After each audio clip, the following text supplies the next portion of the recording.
नमस्कार। एस्ट्रोबेसिक में आपका स्वागत है। मैं जयंत कुमार वत्स, आपका होस्ट एस्ट्रोबेसिक चैनल से।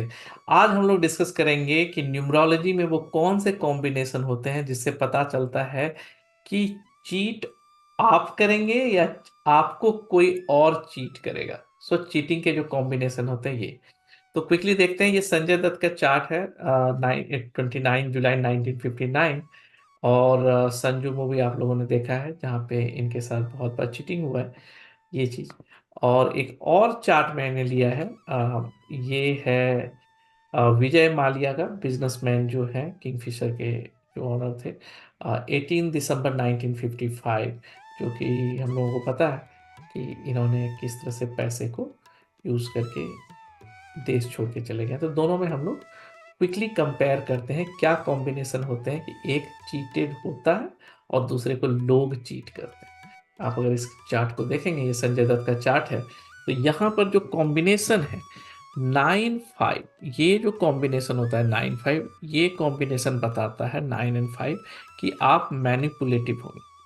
ठीक है, ये मैनिपुलेटिव कॉम्बिनेशन है कि यहाँ पे लोग दूसरे को बहुत ज्यादा अपने बातों से इन्फ्लुएंस कर देते हैं। लेकिन अगर 9 एपियर जो है, 9 अगर 5 से ज्यादा टाइम एपियर्स हो रहे हैं, ठीक है, जैसे इस केस में 9 2 बार आ रहा है, 5 एक बार आ रहा है, तो यहाँ पे लोग इनको चीट करेंगे। He will be getting cheated by others.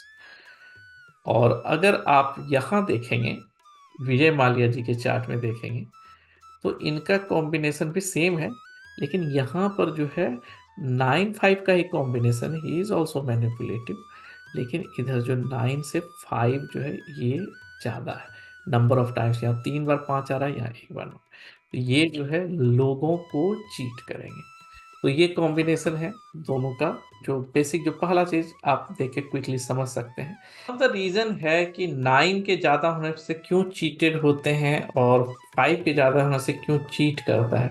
तो ये एक जो बेसिक रीजन ये है कि 9 में फायर एलिमेंट है और ये फिलंथ्रोपिस्ट नंबर है। तो जब 9 ज्यादा होता है तो वो जो फायर है इम्बैलेंस हो जाता है, वो फ्रस्ट्रेशन उसमें बढ़ जाता है और वो जल्दी जल्दी क्विकली डिसीजन लेता है। तो अगर कोई और बंदा जो कि चीटिंग कॉम्बिनेशन वाला है, तो वो अगर आकर के इनको करता है तो इजिली ये इन्फ्लुएंस हो जाते हैं। इसके अपोजिट अगर हम 5 को देखें, तो 5 में एयर एलिमेंट है। एयर एलिमेंट का सेल्फिशनेस ज़्यादा रहता है, वो ज़्यादा रेशनल और अपने बारे में सोचता है, अपना फायदा देखता है।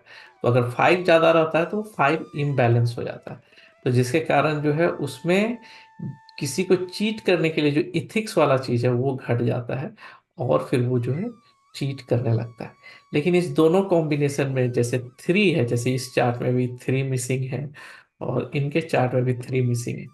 3 अगर रहता है तो दोनों प्रवृत्ति को, अदर गेटिंग चीटेड, तो भी उसको एक विजडम देता है। और जो चीट जो करता है उसमें 3 रहता है तो उसको वो एक इथिक्स देता है कि ये गलत काम, एक समाज संभालने की कोशिश करता है। तो 3 जुपिटर है जिसका काम विजडम देना भी है, और जिसका काम इथिक्स या चरित्र जिसको कहते हैं, कैरेक्टर और समाज के अंदर काम करने का प्रिंसिपल भी देता है। बट उसमें भी है क्राइटेरिया कि 3 एक बार आए तो ही ज्यादा अच्छा है।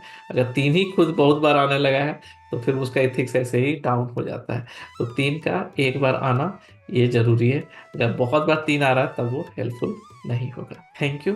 तो ये था मेरा एनालिसिस, चीटर, गेटिंग चीटेड और चीटर के बीच में कॉम्बिनेशन। Thank you. नमस्कार।